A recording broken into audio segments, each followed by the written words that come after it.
So I'm actually here at the Nethercutt Car Museum. This is here in Silmar, California. It's a car museum with all sorts of different types of vehicles. So I'm going to take you all through a quick tour and let's look at some of the vehicles. So here we have a 1957 Chevrolet Corvette. This was America's true sports car. The Corvette launched in 1953. It finally became a performance car in 1955 with the introduction of the small block V8. This beautiful roadster is equipped with dual 4-barrel, 4-speed transmission, and dual exhaust. It was originally built in St. Louis, Missouri. So this is a 1957 Chevy Corvette.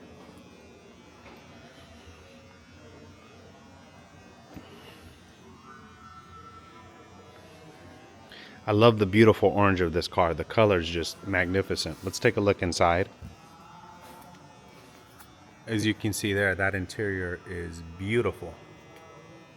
Beautiful, beautiful interior.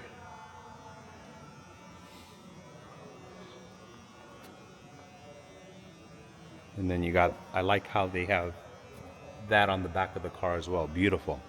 So next up here, this is a 1972 Chevy Corvette T-Top Coupe. This was manufactured in St. Louis, Missouri. This T-Top is originally unrestored automobile with only 67,000 miles. Wow, so this is original. This one was donated by Manuel T. He was a friend of the supplier. So this one is original. It's 8-cylinder, and the horsepower is 200. This is a 1972 Chevy Corvette T-Top Coupe Stingray. Beautiful car. Let's take a look again at the hood of this car. I love that wide hood stance. To me is very, very attractive. It's a beautiful, beautiful color.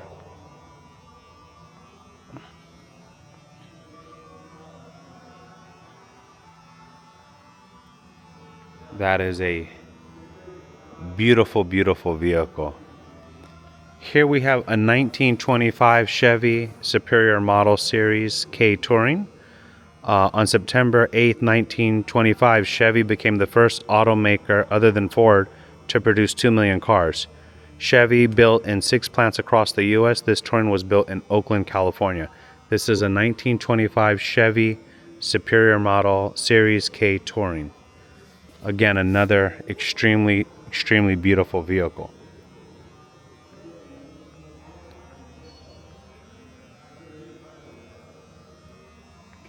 Okay, let's see what else we got here. So when I turn this way, we have a 1915 Ford Model T. This was a 4-cylinder. Horsepower was about 45. Wow, not strong. But again, this is 1915, so for a 45 horsepower in 1915 was probably pretty impressive. Let me see here. You can see this. It's not a bad looking vehicle by any means. Honestly, it's very, very good looking. Let's get a closer look.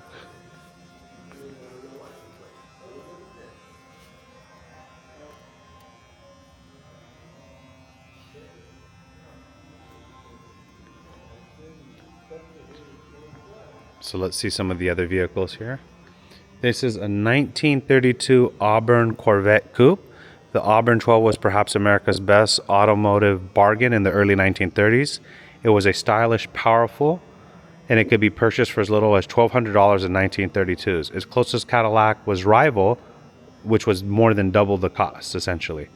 So that's not bad. This is 160 horsepower, and it's a 12-cylinder. This is a 1932 Auburn Model 12 160A convertible coupe. Beautiful color. Not a fan of the logo, but the color is really, really nice. Let me see if I can get a little distance here so you all can see it. It is a very good looking vehicle. I love how they have the extra wheels, displayed. I think that's kind of cool. And then let's take a look in the inside. Here's the back. The trunk space, not bad. I'm sorry. No, these are extra seats if I'm not mistaken. Okay, those are seats. And then here we have the inside.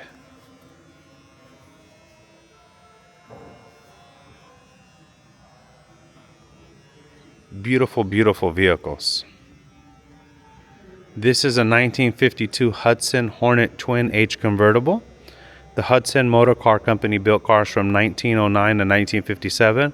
A total of 35,000 Hudson Hornets were built in 1952. Only 360 were convertibles. The same year, Hudson Hornets won the 27 NASCAR races out of a total of 34 entered. The six-cylinder Twin H were very efficient, fast, and quite comfortable. So this is a six-cylinder, 145 horsepower. The Hornet Twin H convertible.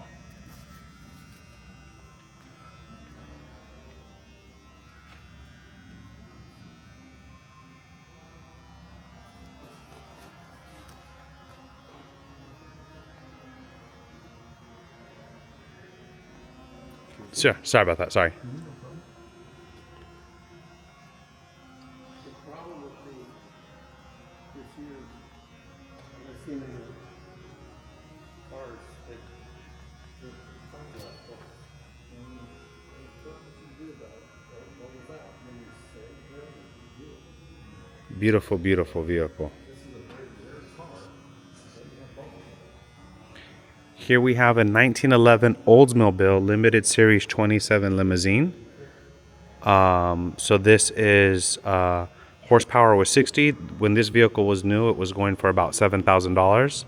The Olds Limited was the largest and the most powerful built. It had a 43-inch outside diameter. I guess so. These at the time were the largest tires and wheels, which you can definitely see. Those are.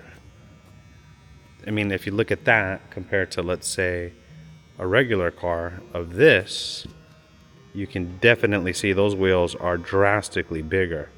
This is a beautiful vehicle. This is a 1911 Oldsmobile Limited Series 27 limousine. Horsepower was 60. This was about $7,000 brand new back in 1911, so over 100 years ago. It's amazing how fast time goes by. This is a beautiful vehicle.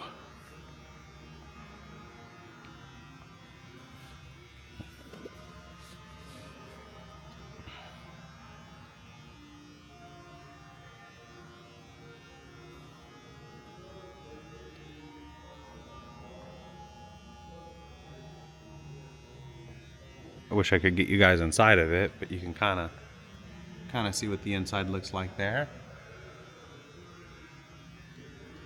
Again, very beautiful vehicles here. Here we have a 1914 Ranch and Lang. This is a model B4 electric. Wow. So Ranch and Lang electric automotives were quiet, easy to operate, and efficient. However, internal combustion engine technology advanced at a faster pace than battery-powered electric cars and doomed the electric car. Today's electric car technology has not advanced much beyond this 1914 example. That's amazing. I think electric cars have been around for over 100 years. It's not a new concept, even though we're often taught that. So this is the battery. This is really cool. So this is literally the battery to this vehicle here. It's kind of amazing because we often think of Tesla as being the innovator of the electric car industry, but it wasn't.